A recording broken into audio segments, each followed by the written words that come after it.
مومنوں، ان لوگوں جیسے نہ ہونا جو کفر کرتے ہیں اور ان کے مسلمان بھائی جب اللہ کی راہ میں سفر کریں اور مر جائیں یا جہاد کو نکلیں اور مارے جائیں تو ان کی نسبت کہتے ہیں کہ اگر وہ ہمارے پاس رہتے تو نہ مرتے اور نہ مارے جاتے، یہ اس لیے کہ اللہ ان لوگوں کے دلوں میں افسوس پیدا کر دے،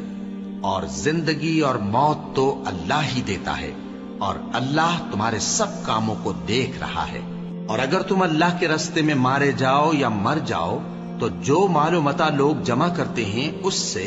اللہ کی بخشش اور رحمت کہیں بہتر ہے، اور اگر تم مر جاؤ یا مارے جاؤ تو اللہ کے حضور میں ضرور اکٹھے کیے جاؤ گے۔ پھر اے نبی، اللہ کی مہربانی سے تم ان لوگوں کے لیے نرم مزاج واقع ہوئے ہو، اور اگر تم بدخو اور سخت دل ہوتے تو یہ تمہارے پاس سے بھاگ کھڑے ہوتے، سو ان کو معاف کر دو اور ان کے لیے اللہ سے مغفرت مانگو،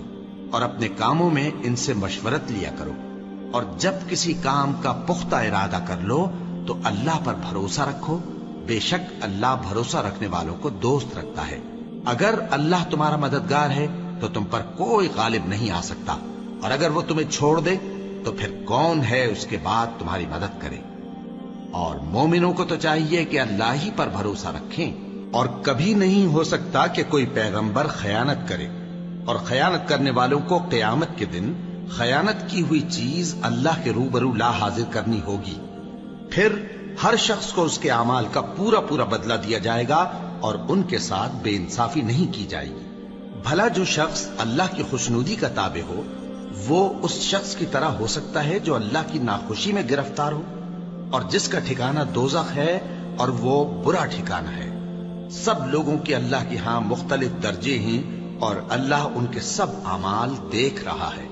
اللہ نے مومنوں پر یقیناً احسان کیا ہے کہ ان میں انہی میں سے ایک پیغمبر بھیجے جو ان کو اللہ کی آیتیں پڑھ پڑھ کر سناتے اور ان کو پاک کرتے اور انہیں کتاب و حکمت کی تعلیم دیتے ہیں، اور پہلے تو یہ لوگ کھلی گمراہی میں تھے۔ بھلا یہ کیا بات ہے کہ جب احد کے دن کفار کے ہاتھ سے تم پر مصیبت واقع ہوئی، حالانکہ جنگ بدر میں اس سے دگنی مصیبت تمہارے ہاتھ سے ان پر پڑ چکی ہے، تو تم کہنے لگے کہ یہ آفت ہم پر کہاں سے آ پڑی؟ کہہ دو کہ یہ تمہاری ہی شامت اعمال ہے کہ تم نے پیغمبر کے حکم کے خلاف کیا، بے شک اللہ ہر چیز پر قادر ہے۔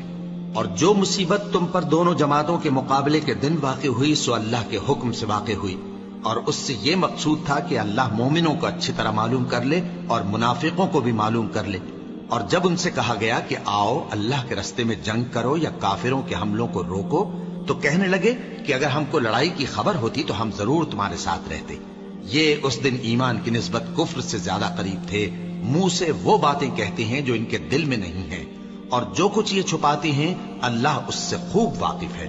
یہ خود تو جنگ سے بچ کر بیٹھ ہی رہے تھے، مگر جنہوں نے اللہ کی راہ میں جانیں قربان کر دی اپنے ان بھائیوں کے بارے میں بھی کہتے ہیں کہ اگر ہمارا کہا مانتے تو قتل نہ ہوتے۔ کہہ دو کہ اگر سچے ہو تو اپنے اوپر سے موت کو ٹال دینا۔ جو لوگ اللہ کی راہ میں مارے گئے ان کو مرے ہوئے نہ سمجھنا، وہ مرے ہوئے نہیں ہیں بلکہ اللہ کے نزدیک زندہ ہیں اور ان کو رزق مل رہا ہے۔ جو کچھ اللہ نے ان کو اپنے فضل سے بخش رکھا ہے اس میں خوش ہیں، اور جو لوگ ان کے پیچھے رہ گئے اور شہید ہو کر ان میں شامل نہیں ہو سکے ان کی نسبت خوشیاں منا رہے ہیں کہ قیامت کے دن ان کو بھی نہ کچھ خوف ہوگا اور نہ وہ غمناک ہوں گے، اور اللہ کے انعامات اور فضل سے خوش ہو رہے ہیں، اور اس سے کہ اللہ مومنوں کا اجر ضائع نہیں کرتا۔